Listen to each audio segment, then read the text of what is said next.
Somebody asked about the thrust bearing. Here's the y-axis thrust bearing.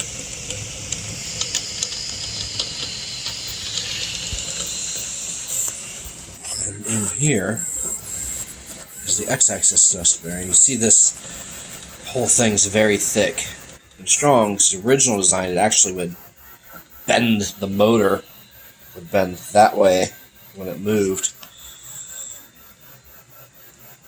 As you see now, it's very stable. It's all not in on the x-axis. Fast.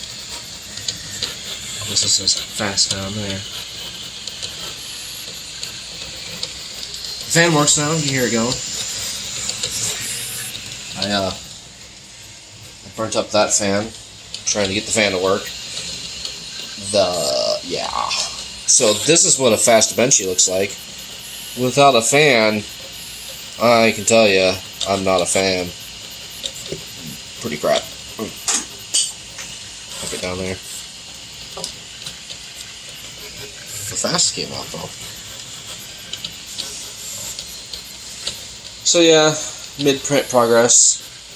Took a fair few firmware tweaks to get it to do this.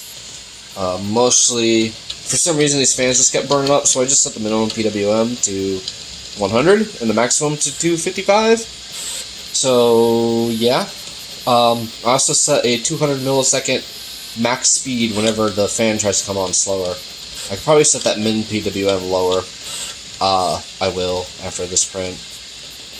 But for the most part, it's just running the fan at pretty much 100% this whole print, so definitely needs the cooling when it's printing this dang fast. Yeah.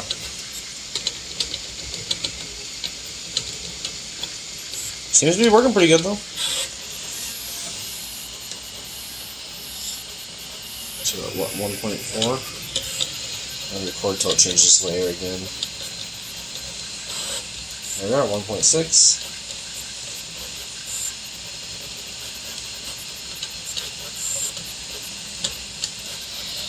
Okay, let's see the coupler back there. Those are also not spring couplers. They have a urethane in them, and they're a Lovejoy style.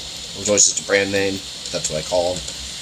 They have fingers that engage quite firmly, so there's just the tiniest bit of cushion in that.